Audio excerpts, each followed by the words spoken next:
First of all, Job has trials, but Job is not on trial. Job thinks he's on trial. His friends think he's on trial. But the book really makes it clear from the start that Job is not on trial. After all, what kind of trial would it be when he's exonerated in the first couple verses?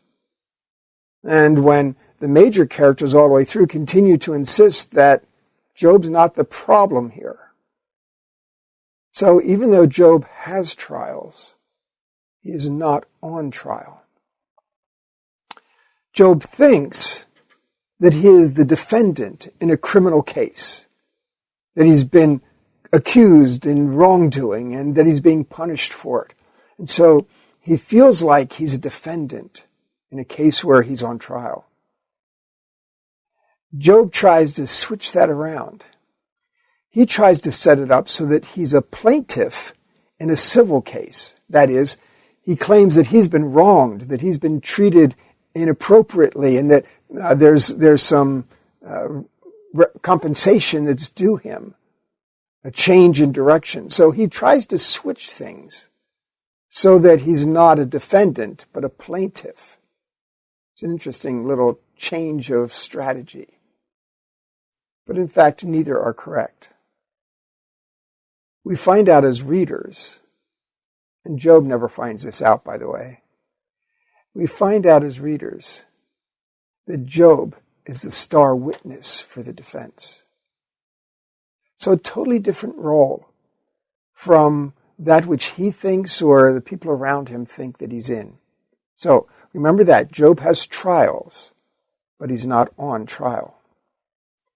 The second point. Some people start out with this book and they say it's a book of Job. And therefore, they kind of understandably imagine that the book is about Job. That the book is all about Job. It's not. The book is about God. Job is a main character. Job plays a significant role. But the book is more about God than it is about Job. In the end of the book, it doesn't matter what we think about Job. It matters what we think about God. So, as we approach the book, remember, we're looking for what it has to teach us about God, not what it has to teach us about Job. We should not approach the book thinking that Job is going to stand as a role model. Either a role model for suffering, for patience, for interaction, for anything. Job is not a role model here. Job is kind of caught in something bigger than himself. And his responses are sometimes good ones, sometimes bad ones, sometimes it's hard to tell.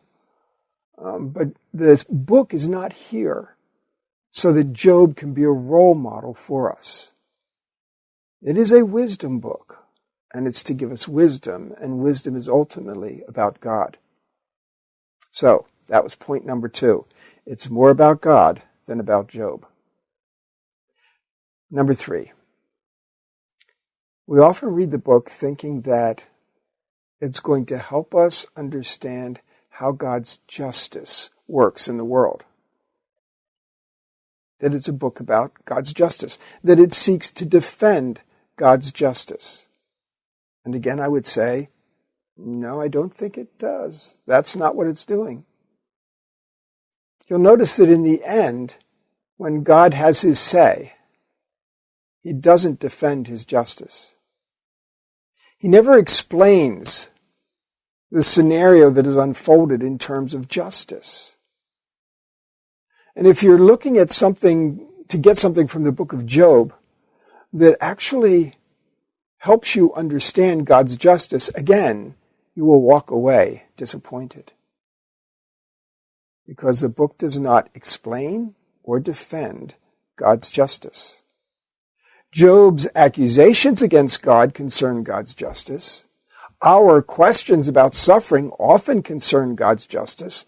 But the book of Job does not defend God's justice.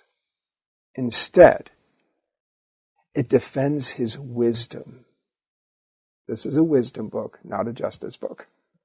It defends God's wisdom because that's what we rely on. If we think that it defends his justice, then at every turn, we're trying to justify, vindicate, somehow explain, defend, and for all of that, we would need to have all the information. Justice cannot be done without all the information on the table. If we hear about some verdict in a famous trial in court, it does us no good to sit and talk about whether we think justice was done or not if we don't have all the pieces of evidence before us. The judge has the evidence, the jury has the evidence, but we rarely do. And therefore, it's difficult to conclude that justice was or was not done. And with God, we can never have all the information. We are not in a position to try to talk about whether God is just or not. In fact, that entire framing has problems. The minute that we say God is just, we have implied that there is some outside category called justice, and that God conforms to it. Theologically, God does not conform to anything, because that would suggest contingency, that somehow there's something outside of him that he has to measure up. And that's not true about God. God is not contingent. So, to say God is just might imply an outside kind of standard. It's better to say that justice flows from God. But again, we never find out how all of those criteria work. So in that regard, the book is not about justice. It's about God's wisdom. Number 4. The book does not intend to teach us how to think about suffering. Suffering's hard, and no matter what level we experience it or observe it, it's hard. We'd love to have explanations. But this book is not designed to help us to know how to think about suffering. It's designed to help us know how to think about God when we are suffering. That's what we really need to know. How do we respond to God? Do we blame him? Do we grow angry with him? Do we ignore him? Do we run away from him? What do we do? How do we think about God when the world's going wrong all around us, when our lives are just going downhill, everything's going south? How do we respond to God? After all, it's easy to think he should be able to fix this. It's easy to think with Job and his friends that do we deserve this? If not, then what's going on? Again, the book is to help us understand how to think about God when we are suffering.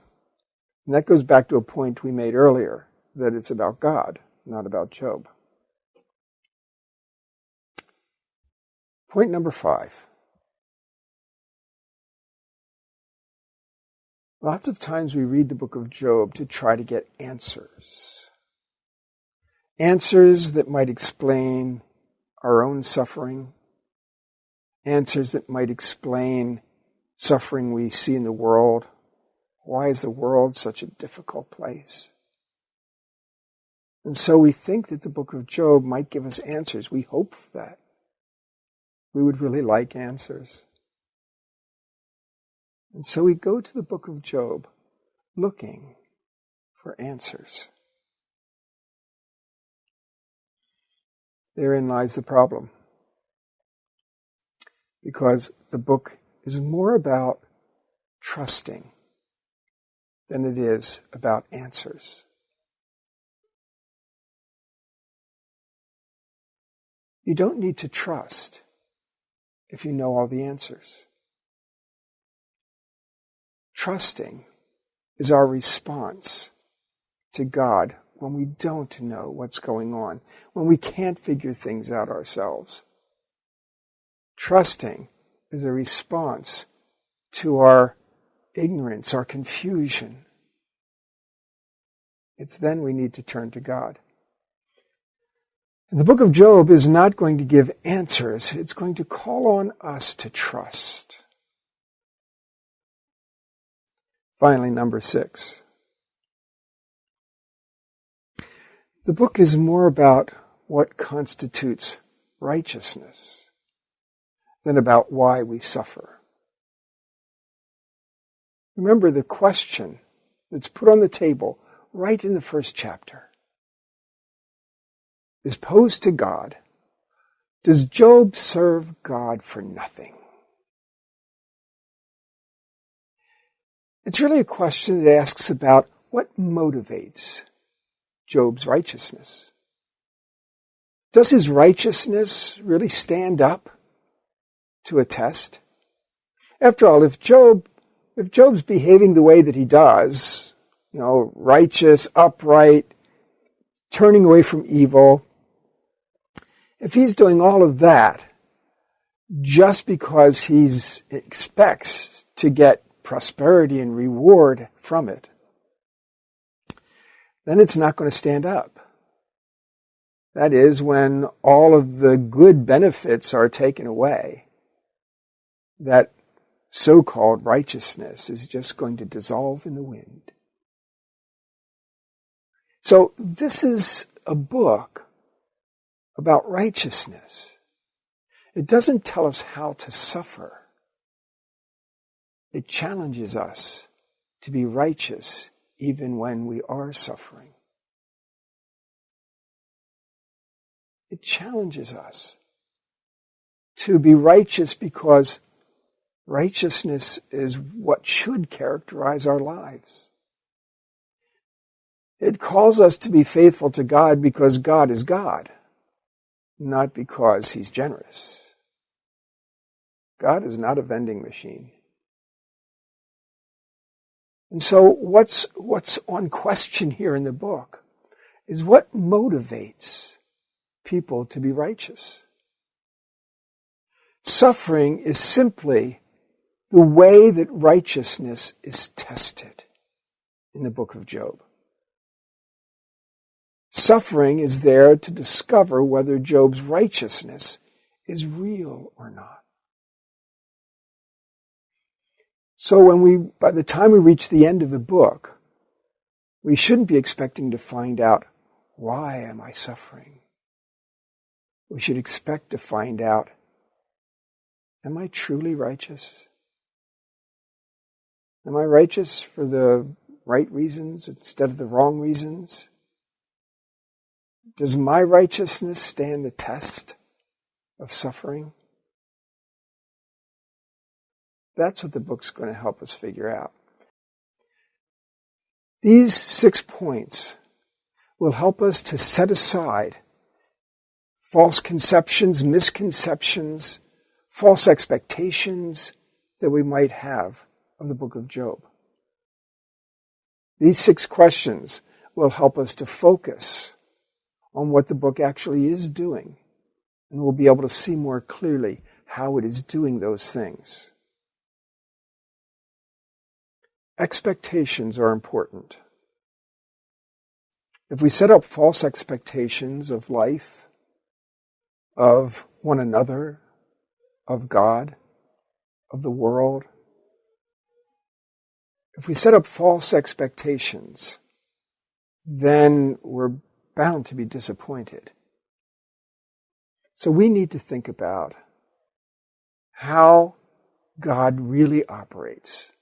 And the book of Job can help us with that.